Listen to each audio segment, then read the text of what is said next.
8-10 হাজার টাকা বাঁচাইতে পারবেন আজকের সেটিংস গুলো শিখে। ইদানিং দেখবেন নতুন মোবাইলের ডিসপ্লের মধ্যে এরকম গ্রিন দাগ পড়ে যায়।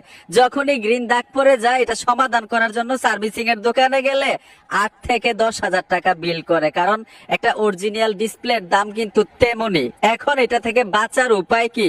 আপনি কোন সেটিংস অন করে রাখলে অথবা কোন সেটিংস অফ করা থাকলে মোবাইলের মধ্যে ডিসপ্লের মধ্যে অন্তত এরকম গ্রিন দাগ পড়বে না, আগে থেকে কিন্তু জানতে হবে। আপনি 30,000 টাকা দিয়ে একটা মোবাইল কিনলেন, 3 দিন পরে দেখলেন ডিসপ্লের মধ্যে গ্রিন দাগ পড়ে গেল, তাহলে কিন্তু ভাই সমস্যা, ঠিক না? প্রত্যেকটা ব্যক্তি আজকের সেটিংস গুলো শিখে রাখেন এবং মোবাইলের মধ্যে করে নিন দাগগুলো পড়ার আগে। আসেন সবাই শিখে আসি। আমি মূল ভিডিওতে চলে আসলাম। এই সেটিংসটা কোথায় এবং কিভাবে করবেন যাতে ডিসপ্লের মধ্যে এরকম গ্রিন দাগ না পড়ে। তো এর জন্য কি করবেন, মোবাইল থেকে সেটিংস অপশনে চলে আসবেন। প্রথম সেটিংসটা দুইভাবে করতে পারবেন, মানে দুইটা সেটিংস অফ করে রাখলেই হবে। প্রথম সেটিংসটা দুইভাবে করতে পারবেন। সফটওয়্যার আপডেট যেই অপশনটা আছে এখানে টাচ করলেও সেটিংসটা করতে পারবেন এবং নিচ থেকে অ্যাবাউট ডিভাইসে আসলেও কিন্তু করতে পারবেন। আমি অ্যাবাউট ডিভাইসে টাচ করে দিলাম। উপরে দেখুন নিউ ভার্সন অ্যাভেলেবেল লেখা আছে, আমি নিউ ভার্সন অ্যাভেলেবেল এ টাচ করে দিব। ট্যাপ দেওয়ার সাথে সাথেই উপরে দেখুন 3 ডট অপশন আছে, আমরা 3 ডটে চলে আসব। আসার পরে এখানে দেখুন অটো আপডেট লেখা আছে, আমরা অটো আপডেটের উপরে টাচ করব। এইখান থেকে এই অপশনটা অন থাকবে। আপনাদের ক্ষেত্রে আমি কিন্তু আমার মোবাইলে অফ করে রাখি, ঠিক এরকম ভাবে অফ করে দিবেন।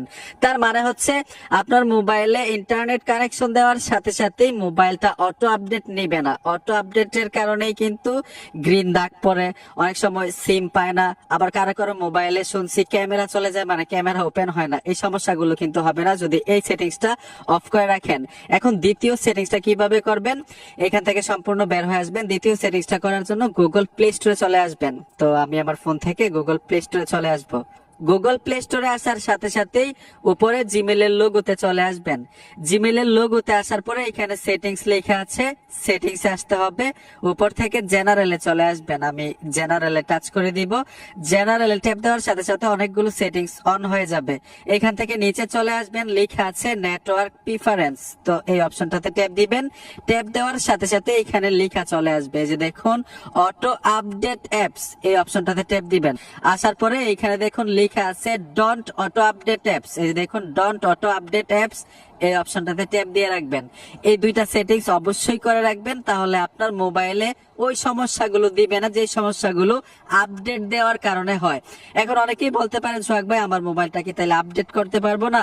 অবশ্যই আপডেট করতে পারবেন। মডেল নাম্বারটা লিখবেন, ইউটিউবে সার্চ করবেন, দেখবেন আপনার মোবাইলের মডেল নাম্বারটা কেউ আপডেট দিছে কিনা, অথবা আপডেট দিলে কোনো সমস্যা হয় কিনা, তারা সমস্যায় পড়েছে কিনা। যদি সমস্যায় না পড়ে থাকে, অ্যাভেলেবেল আপডেট দেওয়া যায়, তখন আপনি আপডেট করে নেবেন যদি প্রয়োজন বোধ মনে করেন। ঠিক আছে, আশা করি খুব সহজে বুঝতে পেরেছেন সেটিংস গুলো কিভাবে করতে হয় এবং উপকার কি। বন্ধুরা ভিডিওটা দেখে যদি মনে হয় উপকার হয়েছে, অবশ্যই সাথে থাকবেন। দেখা হবে নতুন ভিডিওতে। আল্লাহ হাফেজ।